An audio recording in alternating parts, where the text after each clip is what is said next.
અલ્પેશભાઈ ઓપીડીમાં આવ્યા ને એમણે મને કીધું હમણાં કે ડૉક્ટર તમે મને મોટી મોટી શિખામણ આપી કે વાઈફ સાથે બધું શેર કરવાનું, પણ હું તમને દાખલો આપું કે મારી વાઈફ સાથે કંઈ શેર કેમ નથી કરી શકાતું.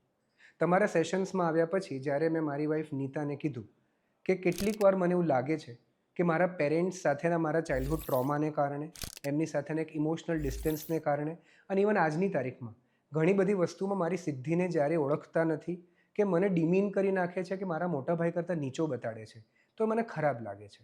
મેં એને કીધું તો મને ઘણું સારું લાગ્યું, પણ બીજા દાડે ઘરમાં એક નવો મોટો ક્લેશ ચાલી રહ્યો હતો.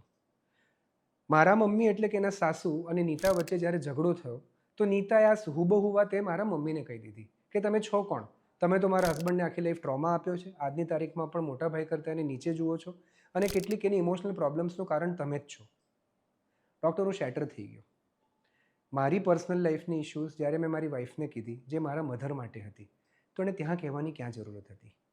ઘણી બધી વાર વાઈફ્સ જ્યારે પોતાના મધર ઇન લો સાથેના ઝઘડામાં ફસાઈ જાય છે ત્યારે એમના હસબન્ડ્સ, જે એમના મધર ઇન લોના દીકરા છે, એ એમની કેટલી નજીક છે એ પાવર ડાયનામિક્સ એક્સપ્રેસ કરવાની કોશિશ કરે છે.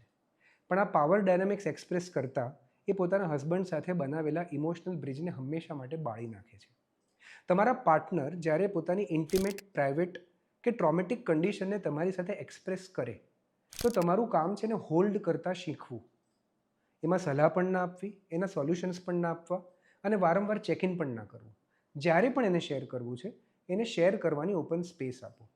પણ જો તમે ઇન્ફોર્મેશનને તમારી પાસે પ્રાઇવેટ નથી રાખી શકતા અને ઇન્ફોર્મેશનનો જાણ્યા અજાણ્યામાં ક્યાંક ઉપયોગ કરો છો, તો તમારા રિલેશનશિપમાં તકરાર ચોક્કસ લાવવાની.